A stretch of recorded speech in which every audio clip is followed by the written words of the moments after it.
ما كان للمشركين أن يعمروا مساجد الله شاهدين على أنفسهم بالكفر، أولئك حبطت أعمالهم وفي النار هم خالدون. إنما يعمر مساجد الله من آمن بالله واليوم الآخر وأقام الصلاة وآتى الزكاة ولم يخش إلا الله، فعسى أولئك أن يكونوا من المهتدين. أجعلتم سقاية الحاج وعمارة المسجد الحرام كمن آمن بالله واليوم الآخر وجاهد في سبيل الله لا يستوون عند الله، والله لا يهدي القوم الظالمين. الذين آمنوا وهاجروا وجاهدوا في سبيل الله بأموالهم وأنفسهم أعظم درجة عند الله، وأولئك هم الفائزون.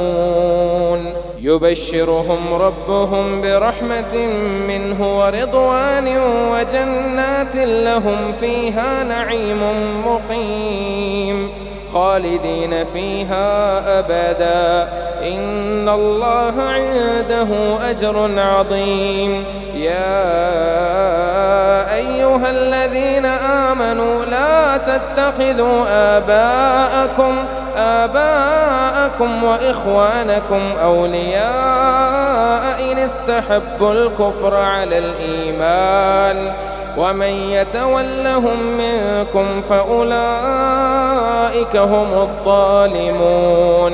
قل إن كان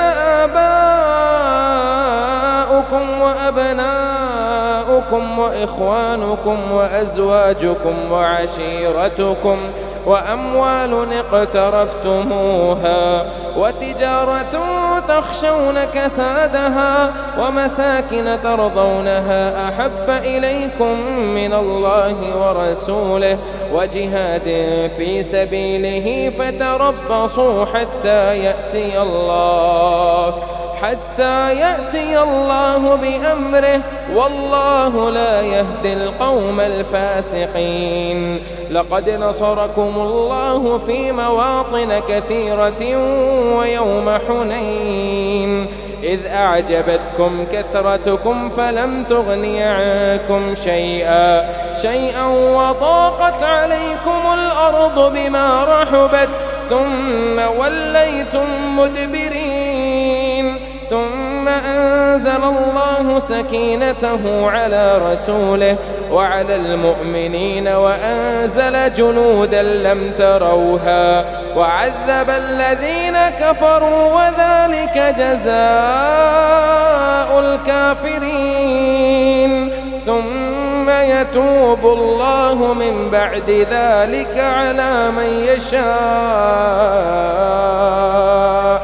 والله غفور رحيم. يا أيها الذين آمنوا إنما المشركون نجس فلا يقربوا المسجد الحرام بعد عامهم هذا، وإن خفتم عيلة فسوف يغنيكم الله من فضله إن شاء، إن الله عليم حكيم. قاتلوا الذين لا يؤمنون بالله ولا باليوم الآخر ولا يحرمون ما حرم الله ورسوله ولا يدينون دين الحق من الذين أوتوا الكتاب حتى يعطوا الجزية عن يد وهم صاغرون.